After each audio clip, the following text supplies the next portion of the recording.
résurrection, Jésus a passé 40 jours avec ses disciples avant de monter au ciel, et ceci afin de les encourager. Il est parti, et pourtant il a promis de ne pas nous laisser seuls. À ceux à qui l'absence d'un réconfort sur cette terre est source de souffrance, il a promis la force, la puissance que donne l'Esprit Saint. Alors, installe-toi, que tu sois seul chez toi ou en famille ou avec des amis, installe-toi dans cet espace virtuel qu'est ce culte vidéo. Qui que tu sois habitué de l'Église protestante unie du Pays Niortais ou internaute de passage, tu es accueilli, car c'est Dieu lui-même qui t'accueille, qui nous accueille tous. Alors, soyons donc tous les bienvenus. Et nous allons commencer ce culte en chantant au cantique 45-14 les 2 premières strophes. Jésus est au milieu de nous.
Oui, Jésus est au milieu de nous.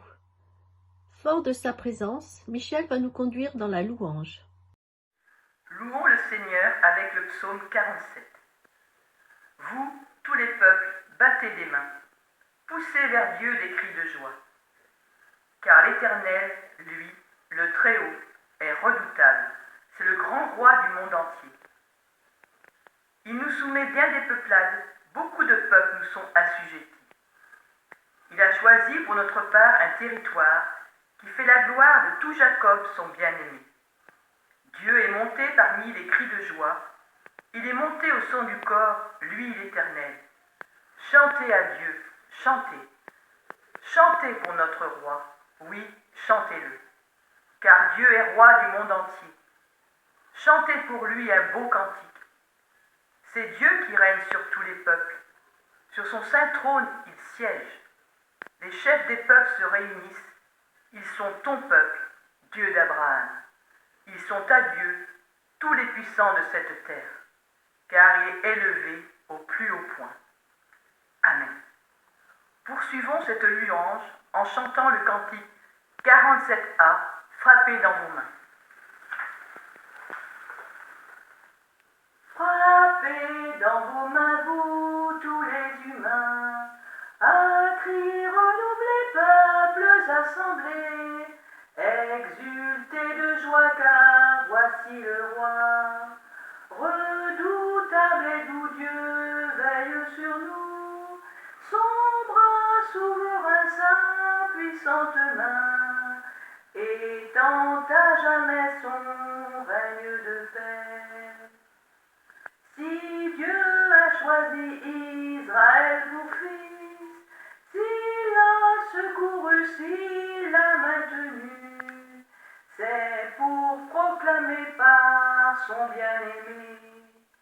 En moi s'uniront toutes les nations, il faut maintenant que s'ouvre tout grand, partout pour toujours son règne d'amour. Peuple racheté, viens ici chanter, de tes oppresseurs voici le vainqueur. Fais sonner du corps, Dieu est juste et fort. Chantez, tous chantez sa grande bonté. Il vient rétablir, il fait resplendir. Plus haut que les cieux, le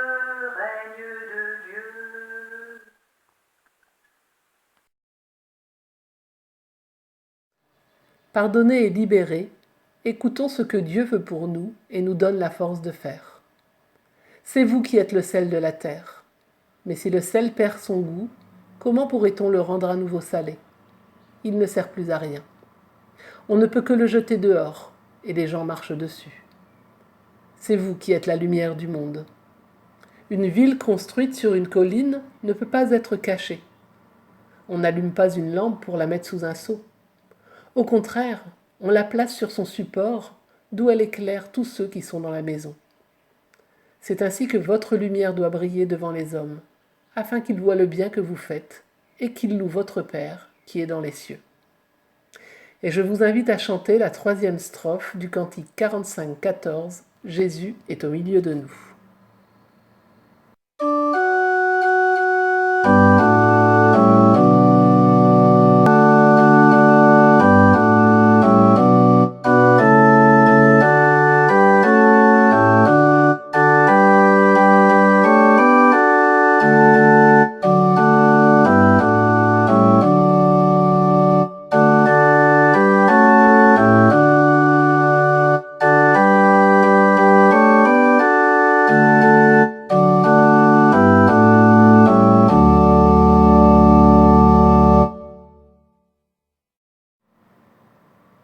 La loi de Dieu nous conduit à reconnaître notre péché.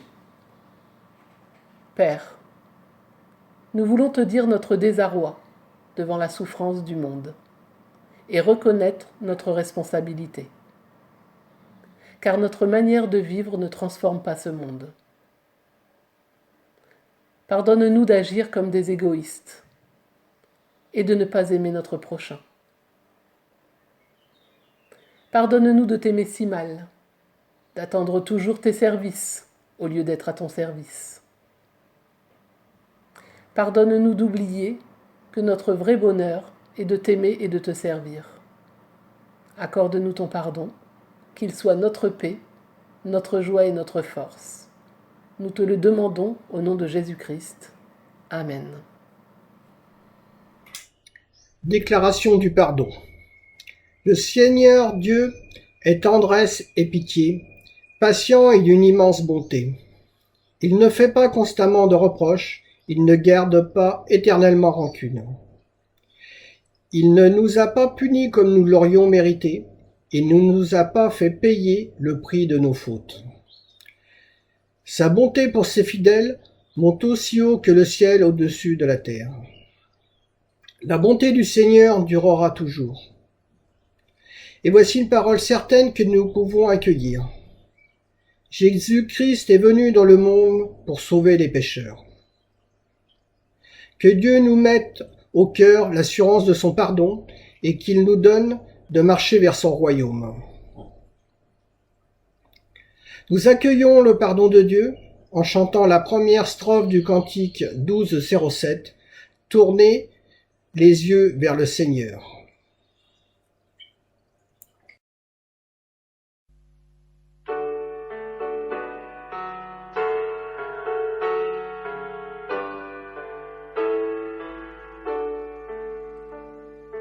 Tournez les yeux vers le Seigneur et rayonnez de joie. Chantez son nom de tout votre cœur, il est votre sauveur.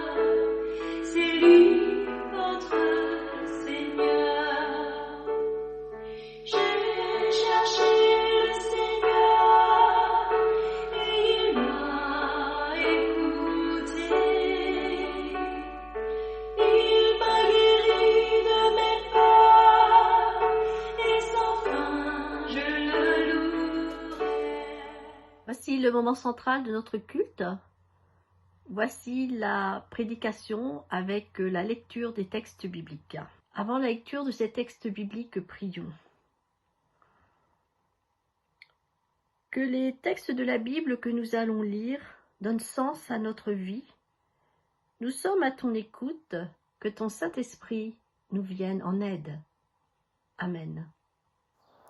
Théophile, j'ai parlé dans mon premier livre de tout ce que Jésus a commencé de faire et d'enseigner dès le commencement jusqu'au jour où il fut enlevé au ciel. Après avoir donné ses ordres par le Saint-Esprit aux apôtres qu'il avait choisis. Après qu'il eut souffert, il leur apparut vivant et leur en donna plusieurs preuves, se montrant à eux pendant 40 jours et parlant des choses qui concernent le royaume de Dieu. Comme il se trouvait avec eux, il leur recommanda de ne pas s'éloigner de Jérusalem, mais d'attendre ce que le Père avait promis. Ce que je vous ai annoncé, leur dit-il. Car Jean a baptisé d'eau, mais vous, dans peu de jours, vous serez baptisés du Saint-Esprit. Alors les apôtres réunis lui demandèrent, « Seigneur, est-ce en ce temps que tu rétabliras le royaume d'Israël ?» Il leur répondit, « Ce n'est pas à vous de connaître les temps ou les moments que le Père a fixés de sa propre autorité, mais vous recevrez une puissance, le Saint-Esprit, survenant sur vous, et vous serez mes témoins à Jérusalem, dans toute la Judée, dans la Samarie et jusqu'aux extrémités de la terre. » Après avoir dit cela, il fut élevé pendant qu'ils le regardaient, et une nuée le déroba à leurs yeux. Et comme ils avaient les regards fixés vers le ciel pendant qu'ils s'en allaient, voici 2 hommes vêtus de blanc leur apparurent, et dirent, « Hommes galiléens, pourquoi vous arrêtez-vous à regarder au ciel ? Ce Jésus qui a été enlevé du milieu de vous viendra de la même manière que vous l'avez vu allant au ciel. » Alors ils retournèrent à Jérusalem, de la montagne appelée des Oliviers, qui est près de Jérusalem, à la distance d'un chemin de sabbat. Quand ils furent arrivés, ils montèrent dans la chambre haute où ils se tenaient d'ordinaire. C'étaient Pierre, Jean, Jacques, André, Philippe, Thomas, Barthélemy, Matthieu, Jacques fils d'Alphée, Simon le Zélote et Jude, fils de Jacques.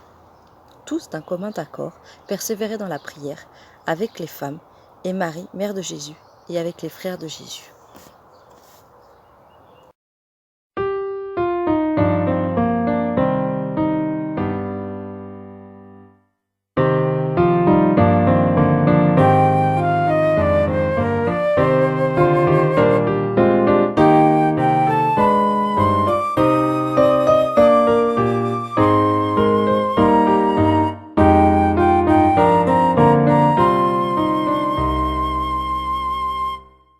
Nous avons lu en effet les 14 premiers versets, alors que seuls les versets 12 et 14 nous étaient proposés. Nous avons déjà pu bénéficier d'un culte pour l'Ascension, culte organisé par la région ouest de notre Église, mais nous sommes toujours le pont de l'Ascension et nous pouvons continuer dans l'esprit de cet événement. Il y a quelques années, alors que j'étais monitrice d'école biblique, nous avions suivi un programme destiné aux enfants et qui s'appelait « De fête en fête ». En début d'année, nous avons donc demandé aux enfants de citer des fêtes chrétiennes. Noël a été cité le premier. Noël est accompagné de cadeaux, de villes illuminées, de retrouvailles familiales et gastronomiques. Pâques a suivi, mais il a fallu rappeler que cette fête est au cœur de notre foi et en rappeler le sens. Certains ont cité Rameau, souvenir des cultes à Mougon où les hosannas et l'évocation d'un ânon rendent la prédication du jour vivante et apporter des enfants. Quelques-uns se sont souvenus de Pentecôte. Le temple est plein, les cantiques vivants et animés accompagnent les baptêmes des jeunes ou leurs témoignages à l'issue de leurs années de catéchisme. Mais l'Ascension, ne blâmons pas les enfants. L'Ascension est en effet une fête discrète dans nos liturgies, dans nos confessions de foi et même dans nos prédications. Il y a quelques années, nous avions même arrêté de nous réunir pour un culte à l'Ascension, faute de participants. Motivés par notre pasteur Alain-Georges Nougat, nous avons repris l'habitude de venir au temple pour le culte de l'Ascension, à l'exception évidemment de cette année. Cependant, un culte vidéo a été organisé par différents pasteurs de la région ouest de notre Église. L'Ascension est une fête coincée entre Pâques et Pentecôte. Et c'est ce qu'on retrouve dans la Bible aussi.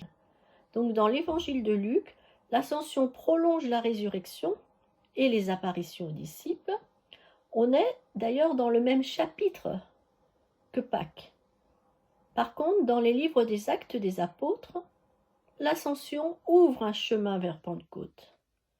L'Ascension est donc une fête charnière. Elle couronne Pâques. Le Christ ressuscité qui a souffert sur la croix va être élevé et connaître la gloire. Et cette fête aussi prépare la venue du Saint-Esprit à Pentecôte et la propagation du message de l'Évangile dans le monde. Son message est donc porteur d'espérance. Jésus notre Sauveur est monté dans la gloire, et malgré les apparences, une poignée d'hommes et de femmes, confinés dans une chambre haute, sans leader, se préparent, peut-être sans même le savoir, sans avoir véritablement conscience, mais par la prière, ils se préparent à devenir les ambassadeurs d'un évangile qui libère. Revenons au texte. Il est adressé à Théophile. Théophile veut dire ami de Dieu.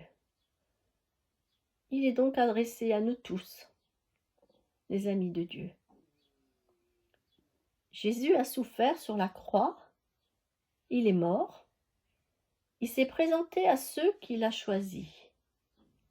Il a fallu 40 jours pour que le cercle des disciples soit revigoré par l'enseignement et la présence du Christ ressuscité.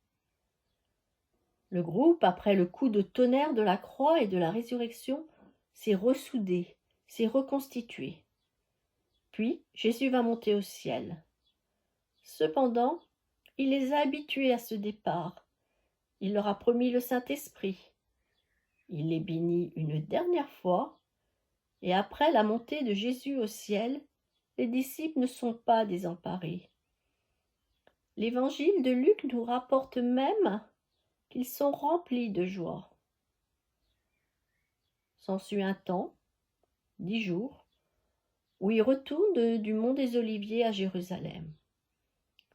Aujourd'hui, lire la précision apportée par le verset 12, dans le rayon des déplacements autorisés le jour du sabbat, fait écho aux 100 km de déplacement que nous sommes autorisés actuellement dans cette période de confinement. Jésus vient de leur dire qu'ils seront ses témoins jusqu'aux extrémités de la terre. Et eux, ils restent à Jérusalem pour ne pas dépasser la distance de déplacement autorisée.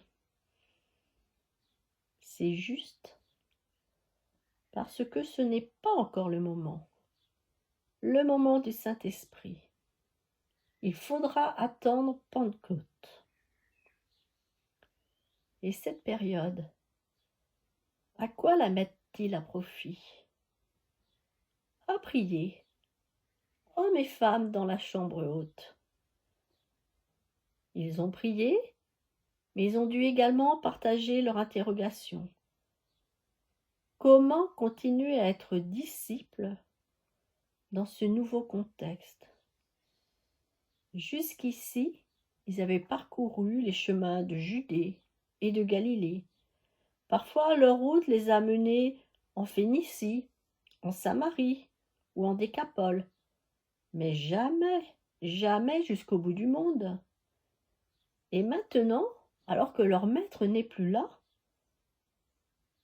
maintenant, ils iraient dans des territoires qui leur sont inconnus. Pendant 3 ans, ils ont eu du mal à se remettre totalement en question. Ils ne comprenaient pas toujours le message de Christ. Il en est fait souvent mention dans les évangiles. Ils espéraient un royaume terrestre et le départ du Christ va les obliger à changer de regard, à changer leurs habitudes. Ils vont devoir changer pour comprendre le message de l'Évangile et inventer la mission et l'évangélisation. Cela ne sera pas toujours facile. Tout le livre des Actes des Apôtres nous parle de persécution, de conflits internes à l'Église naissante, en particulier au sujet de l'accueil des non-juifs qui deviennent chrétiens. Mais les Actes des Apôtres nous décrit aussi un évangile qui progresse en Asie mineure et en Europe, le bout du monde pour ces premiers missionnaires. Il a fallu l'événement radical de la montée du Christ au ciel pour que, grâce à la puissance du Saint-Esprit, l'Évangile soit proclamé sur toute la terre. Bien souvent, les circonstances de la vie nous amènent à changer notre regard. Un train-train quotidien réconfortant, mais il nous fait tourner en rond. Il y a bientôt 3 mois, le confinement qui a accompagné la pandémie a stoppé net nos habitudes. Le culte au temple a été supprimé la veille pour le lendemain, et ce, pour plusieurs mois. Nous avons innové, alors. Nous avons fait ce que nous ne pensions pas être capables de faire. Nous avons diffusé un culte comme celui-ci, et avec aux alentours de 200 ou 300 vues sur YouTube. Confinés, notre souci des plus fragiles d'entre nous, pour qui le confinement est déjà un quotidien qui s'installe petit à petit avec l'âge, s'est transformé en une authentique empathie. Faut-il pour autant se réjouir? Comme le pasteur Samuel Andrémaud dans un éditorial récent du journal Réforme, grâce à Dieu, les temples et les églises sont fermés. Il constate un regain dans les assistances au culte, un rajeunissement du public, le culte partagé dans les maisons, et surtout, il constate qu'une des vertus du manque est de nous recentrer sur l'essentiel qui donne sa saveur à la vie de l'Église. Maintenant, le déconfinement est en cours. Il sera progressif. C'est encore là une opportunité de réfléchir à ce que signifie annoncer l'Évangile, à ce que signifie faire Église ensemble, au-delà du culte du dimanche matin. Il nous faut nous décentrer, inventer et toujours réinventer compte tenu des contraintes sanitaires qui vont rester fluctuantes. Inventer la meilleure façon d'annoncer l'Évangile ici et maintenant dans le pays niortais et aux amis qui nous ont rejoints sur YouTube ou les réseaux sociaux. Et là, nous nous retrouvons au cœur même de l'ADN protestante, résumée par la célèbre formule « Ecclesia reformata semper reformata », une Église se réformant sans cesse. Et cette Église peut compter sur le Saint-Esprit. Chacun d'entre nous a vécu cet épisode pandémique de façon plus ou moins douloureuse. La perte d'un être cher, un travail perdu, un confinement seul ou à plusieurs dans un espace exigu, le manque de visite de la famille, ainsi que d'autres mauvaises expériences, peuvent nous rendre encore plus tangibles que nous sommes les disciples d'un Christ qui n'est pas là sur la terre. Mais, à chacun de nous, le Saint-Esprit est promis. Il est notre consolateur. Il saura nous accompagner sur de nouveaux chemins. Oui, ces temps qui semblent désertés par une véritable vie sont bien les prémices d'une Pentecôte qui vient. Pour d'autres d'entre nous, la rupture avec un quotidien qui était bien rodé est l'occasion de prendre, tels les disciples dans la chambre haute, le temps de se poser, le temps de prier, le temps d'interroger ses priorités et son mode de vie.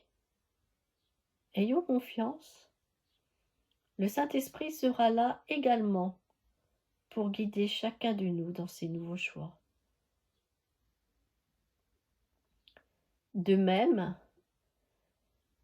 l'ascension, qui aurait pu être une catastrophe pour la poignée de disciples, d'un maître désormais absent du monde, de même que l'ascension a laissé la place au possible de la Pentecôte et au possible de la naissance de l'Église, de même les divers bouleversements qui viennent déranger nos vies peuvent laisser un espace à un renouveau. Préparons-nous donc, ici et maintenant, tels que nous sommes, à être changés, à être renouvelés par le Saint-Esprit.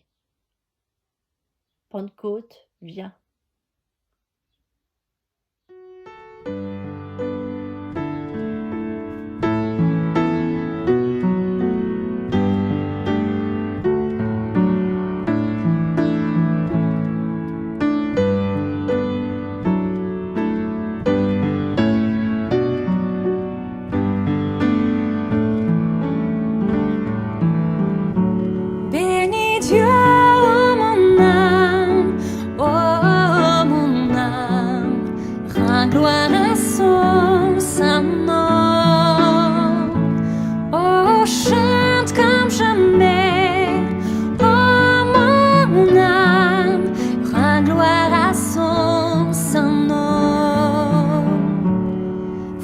dit l'aurore, l'aube d'un nouveau jour. Pour toi un chant doit s'élever devant ce qui m'attend et ce qui pourrait arriver. Qu'à la fin du jour je te chante encore. Bénis Dieu, oh mon âme, oh mon âme, rends gloire à son saint nom. Oh, chante comme jamais, oh mon âme, rends gloire à son saint nom. Riche en bonté et loin à la colère, ton nom est grand et ton cœur est bon. Je ne cesserai de chanter tes bontés. J'ai des milliers de raisons pour louer. Bénis Dieu, oh mon âme, oh mon âme, rends gloire à son saint nom. Oh, chante comme jamais, oh mon âme, rends gloire à son saint nom. Bénis Dieu, oh mon âme, oh mon âme, rends gloire à son saint nom. Oh, chante comme jamais, oh mon âme, rends gloire à son saint nom. Un jour viendra, je n'aurai plus de force. Mon heure venue, la fin sonnera. Pourtant mon âme chantera tes louanges pendant des milliers d'années, oui, sans fin. Bénis Dieu, oh mon âme, oh mon âme, rends gloire à son saint nom. Oh, chante comme jamais, oh mon âme, rends gloire à son saint nom. Rends gloire à son saint nom. Rends gloire à son saint nom. Rends gloire à son saint nom.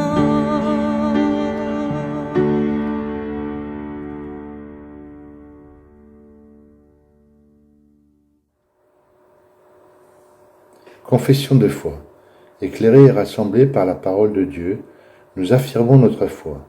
Nous croyons en Dieu le Père, et il nous a créés, nous et toutes les créatures, pour nous faire vivre ensemble à sa gloire. Nous croyons en Dieu le Christ, notre Seigneur. Venu parmi nous pour partager et sauver notre vie, il nous a aimés jusqu'à la mort, il est vivant, il est monté au ciel et donne un sens à notre espérance. Nous croyons en Dieu le Saint-Esprit. Il œuvre dans le monde, anime l'Église et envoie annoncer l'Évangile jusqu'aux extrémités de la terre. Amen. Voici le moment de l'offrande. Nous pouvons, par notre don, manifester que Christ est vraiment le Seigneur de nos vies et de nos biens matériels. En cette période où nos temples ne sont pas encore ouverts, nous avons à disposition différents moyens pour offrir notre don à notre Seigneur. Il y a les chèques, il y a aussi le don en ligne disponible sur le site de notre Église. Alors que chacun réfléchisse et décide en son cœur ce qu'il peut donner pour l'œuvre du Seigneur. Prions.